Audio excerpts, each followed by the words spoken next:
Welcome back, everybody, to another deep dive. And today we're going to be taking a look at something that's kind of universal, I think, childhood memories. Yeah. You guys sent in a podcast episode where two hosts, David and Sara, they just go down memory lane sharing all kinds of stories from when they were kids. It's so fascinating how these stories that are so personal can also be so universal. Exactly. It's like they're unlocking these like shared experiences and emotions that we can all relate to. Absolutely. Yeah. I think everybody has these kind of stories. And so that's what we're going to be looking at today. We're going to see what makes them so relatable and maybe even unlock some of your own memories along the way. Yeah. And I think a good place to start is with first memories. Okay. You know, those very first things that we can remember. Yeah. And David actually talks about one of his very first memories. And it involves this bright red tricycle that he had. And he was riding it around and he ended up running it straight into his neighbor's flower bed. Oh, no. Yeah, classic kid move, right? Yeah. But what's interesting is he remembers the tricycle being this like vibrant red.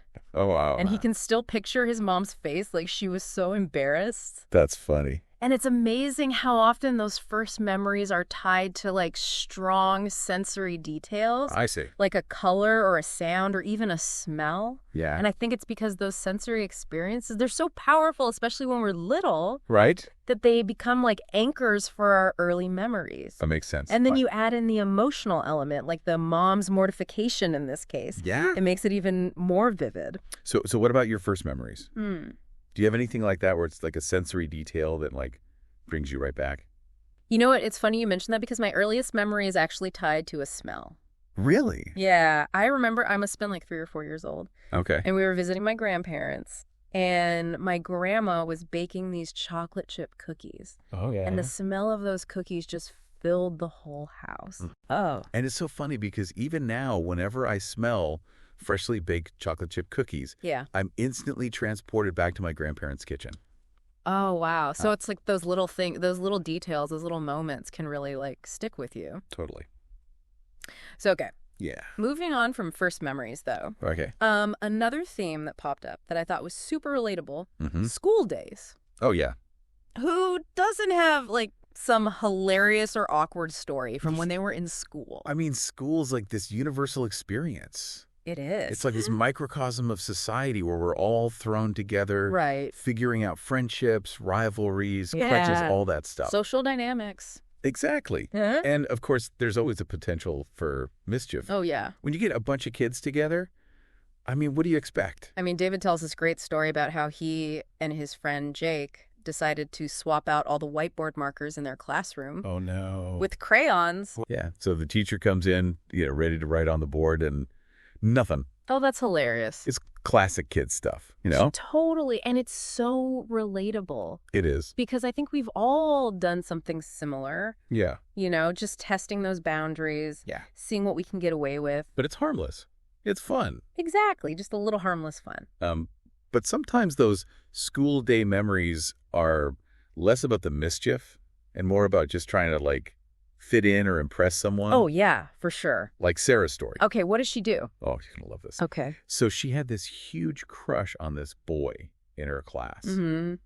And they were in gym class one day, and they had to do the rope climb. No. And she gets to the top, Okay. and she's, like, looking down at him, trying to be all cool. Uh-huh. And she completely freezes. Oh, no. Stuck at the top of the rope. Oh, gosh. So embarrassing. I can just imagine. Like, we've all had those moments Yeah, where really. we're trying so hard to impress someone, Right? and it just completely backfires. You just want to disappear. Exactly. But you know what's funny? Dude. It's those moments, those awkward, cringeworthy moments Yeah. that often become the most vivid and hilarious memories. They do. They do. Yeah, it's like a whole category of memories is just dedicated to things I can't believe I did. Right. But okay, moving on from school. Okay. David and Sara, they also shared some great stories about family adventures. Yeah. And I have to say, their families could not be more different. Really? How so? Well, Sarah's family was all about, like, roughing it, like Okay. embracing the outdoors, Mm-hmm. going on these, like, classic camping trips, Oh, nice. but with, like, unpredictable weather. Oh, no. Yeah, and apparently a very wet dog. A wet dog. Yeah, she painted this vivid picture of her family, like all crammed in the car, Okay. trying to escape this downpour. Yeah. With their like soggy canine companion. Oh my gosh. You can practically smell the damp canvas and hear the rain drumming on the tent roof. I know, you're totally right. And, it's those kind of chaotic, unscripted moments that often become the most, like, cherished family memories. Absolutely. It's so true. It's not about luxury or perfect Instagram-worthy moments. Right. It's about the shared experience. Yeah. The laughter in the face of adversity that really binds families together. It becomes a story you tell over and over again. Yeah. And each time it gets a little funnier. A little more embellished. Exactly. And then you have David's family. Okay. Who are all about spontaneous road trips. Oh, fun. No set destination, just like hitting the open road and seeing where it takes them. I love that. And he specifically remembers this one roadside diner Okay. years later Why is that? because of the incredible blueberry pancakes they had there. Oh, wow. It's amazing how a single sensory detail like that, Right. the taste of those pancakes, can just like instantly transport you back. To that specific time and place. That's It's right. like those little details become these anchors for our memories. Yeah. And for David, that taste of blueberry pancakes is forever linked to the freedom and adventure of those family road trips. It's powerful stuff. It is. Okay, Yeah. so we've covered first memories, school days, family adventures. Mm-hmm. Are you ready for the next theme? Bring it on. Okay. What is it? I'm talking about those cringe-worthy, embarrassing moments that we all have tucked away. Oh, yeah. You know, the ones I'm talking about. Oh, yeah, I know exactly. Like those moments where you just want to crawl into a rock and disappear. Who doesn't love a good, embarrassing childhood story, especially when it's someone else's? Exactly. And David's story about the failed magic trick Oh, no, what happened? had me laughing out loud. Okay. So he was so determined to make his mom's vase disappear. Uh-huh. He's doing a magic trick, Oh, no. but instead of making it disappear, Yeah. he ended up dropping it Oh, God. and breaking it. Oh, no, poor David. It's that classic blend of childhood confidence and a slight overestimation of one's abilities. Yes, that unwavering belief in our own capabilities. Yes. Even when those capabilities are, let's just say, a work in progress. Exactly. And what makes it even funnier Okay. is his dad's reaction. What did he say? He just looks at him and says, well, that's one way to make it disappear. Oh, that's perfect. Sometimes the parental responses to our childhood antics Yeah. are just as memorable as the events themselves. Absolutely. And speaking of memorable, we can't forget Sarah's DIY haircut disaster. Oh, no. What did she do?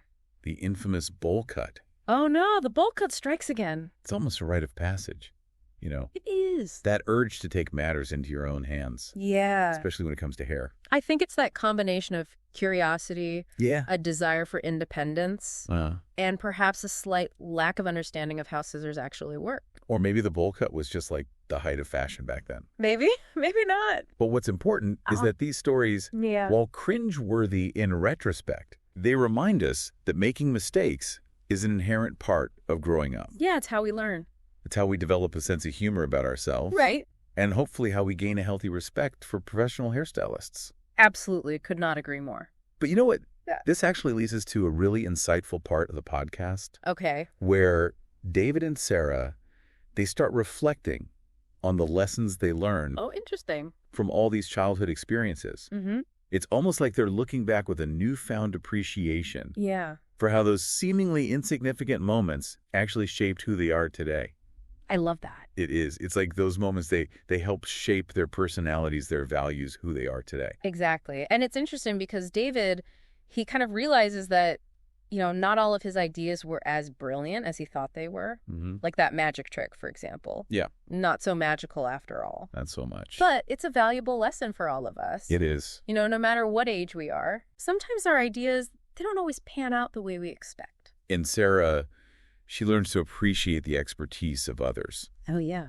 even when it comes to something as simple as a haircut. Right. It's like sometimes it's better to leave it to the professionals. That's the best. You got to trust the experts. Exactly. But beyond those like specific takeaways, Mm-hmm. there's this bigger idea that I think comes out of their conversation, What's that? that childhood is a time for experimentation, Yeah, making mistakes, for sure. and ultimately like figuring out who you are and what you value. It's like this giant laboratory where we get to try things out, That's a good way to put it. Push boundaries and see what happens. And learn from the consequences. Exactly. And sometimes it's those missteps, those mistakes that provide the most valuable lessons. So as you're listening to their stories, think about your own childhood. Okay. What are some of the defining moments that shaped you? Yeah. Your personality, your beliefs, the way you approach life. It's a fascinating exercise. It is. To kind of look back and reflect on those things. Yeah. And what were the biggest lessons you learned? Right. And how have those lessons, stayed with you? It might even surprise you. It might. What you uncover when you start digging into those memories. Now, David and Sara, they ended their podcast with a Mm-hmm. question that I thought was really powerful. What was it? They asked if you could go back and give your childhood self one piece of advice, what would it be? Oh, wow. Such a good question. It is. Because it forces us to think about everything we've experienced, Yeah. all the lessons we've learned, Yeah. and distill it down. Into this one nugget of wisdom. Yeah, it's like having this imaginary conversation Right. with a younger version of ourselves. I love that. So what would you say? Mm. What advice would you give? You know, if I could go back, I think I would tell my younger self to worry less Oh, about what other people think. that's good advice. You know, just to be yourself. Yeah. Embrace your quirks. Yeah, be authentic. Exactly, because ultimately those are the things that make you unique and special. Absolutely. What about you? You know, it's funny. Yeah. I think I would tell my younger self to be more present, Oh, I like that. to really savor those little moments. Yeah. Because, childhood goes by so fast. It does. And it's easy to get caught up, in the future. in the worries about the Or future. the past. Exactly. Just being present in the moment. And just enjoying those simple joys. That's beautiful. But I think that's what makes this deep dive into childhood memories so compelling. What's that? It's not just about reminiscing about the past. Right. It's about using those experiences to understand ourselves better Yeah. and how we move through the world today. Absolutely. And I think that's a great takeaway for our listeners. It is. Keep exploring those childhood memories. Yeah. See what other gems are hidden there What other lessons can you learn? from that younger version of yourself. And most importantly, what advice would you give to that wide-eyed, curious kid who still lives within you? I love that. Let that advice guide you, Right. inspire you, and remind you of the incredible journey you've been on. Beautifully said. Thanks for joining us on this deep dive into childhood memories. It's just been a pleasure. Until next time.